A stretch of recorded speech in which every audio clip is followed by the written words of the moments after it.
ഇന്ന് നമ്മൾ സ്കൂളിൽ നിന്ന് സ്ഥലം വരെ പോകട്ടോ. അപ്പോൾ ഞാൻ ബാക്കി വീഡിയോസ് സ്കൂളിൽ നിന്ന് സ്റ്റാർട്ട് ചെയ്യാം.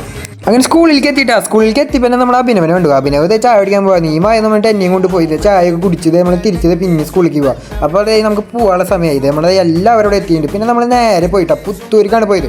പുത്തൂരിക്ക് പോയെന്ന് പറഞ്ഞപ്പോൾ തന്നെ നമ്മുടെ തൃശ്ശൂരിലെ പകുതി പേർക്ക് മനസ്സിലായിട്ടുണ്ടാവും. നമ്മുടെ ഏഷ്യയിലെ തന്നെ രണ്ടാമത് നിൽക്കുന്നതും നമ്മുടെ ഇന്ത്യയിൽ തന്നെ ഒന്നാമത് സുവോളജി പാർക്കിലായിട്ടാണ് നമ്മൾ പോയത്. അതേപോലെ നമ്മുടെ വിജന ടീച്ചറും എല്ലാവരും അവിടെ ഉണ്ട്. അപ്പോൾ അവരുടെ ഗൈഡ് കാര്യങ്ങളൊക്കെ നമുക്ക് എന്താണ് പറഞ്ഞതെന്ന് വെച്ചാൽ നമ്മളാണ് ആദ്യമായിട്ട് അവിടെ വിസിറ്റ് ചെയ്യുന്ന വിസിറ്റേഴ്സ്. നമുക്ക് അപ്പോൾ നമ്മൾ അതിൻ്റേതായ സ്പെഷ്യാലിറ്റി കാര്യങ്ങളെല്ലാം നമുക്കുണ്ട്. അപ്പോൾ നമ്മളിത് കാര്യങ്ങളെല്ലാം വർത്താനമെല്ലാം പറഞ്ഞു കഴിഞ്ഞ് നമ്മളിതേ പോവാട്ടോ. നമ്മളിങ്ങനെ മൃഗങ്ങളെ കാണാൻ വേണ്ടി പോകണം. അപ്പോൾ ആദ്യം തന്നെ ഇതേ ഈ പശീനാണ്ട് പറഞ്ഞു. എനിക്കിത് പേരറിയില്ല, അതുകൊണ്ട് ഞാനിപ്പോൾ ഒന്നും പറയുന്നില്ല. അപ്പോൾ നേരെ അത് കഴിഞ്ഞിട്ട് നമ്മൾ പുള്ളിമാനെ കാണാൻ പോയിട്ടാ. പുള്ളിമാനെ കാണാൻ പോയി അതിൻ്റെ കണ്ട് നല്ല രസമായിട്ട് തിരിഞ്ഞു നോക്കുമ്പോൾ തന്നെ മ്ലാവ്. ഈ മ്ലാവിന് എന്താ കൊമ്പില്ലാത്തതെന്ന് ഞങ്ങളെല്ലാവർക്കും ഭയങ്കര സംശയമായിരുന്നു. ഇത് മ്ലാവിനില്ലേ എന്നൊന്നും സംശയം. അത് കഴിഞ്ഞ് നമ്മൾ നേരെ പോയത് പുലിനെ കാണാനായിട്ടാ. ഇവിടുത്തെ പുലി ഭയങ്കര മടിയനായിട്ടാ. ആ സാധനം എനിക്കും കൂടി നിൽക്കണ്ടായിരുന്നില്ല. അതുകൊണ്ട് ഇത് ഇത്രയ്ക്ക് സൂം ചെയ്തിട്ട് അതിൻ്റെ തലവട്ടം കണ്ടോളൂ. അത് കഴിഞ്ഞത് കുരങ്ങന്മാരെ കാണാൻ പോയി. കുരങ്ങന്മാരെല്ലാം കണ്ട് അതിൻ്റെ രസമായി. അത് കഴിഞ്ഞത് കളിയും തമാശയും എല്ലാം കഴിഞ്ഞ് നമ്മൾ ഇവിടെ ഒരു സ്ഥലത്ത് വന്ന് വയ്യാണ്ടായിട്ടിരിക്കുക.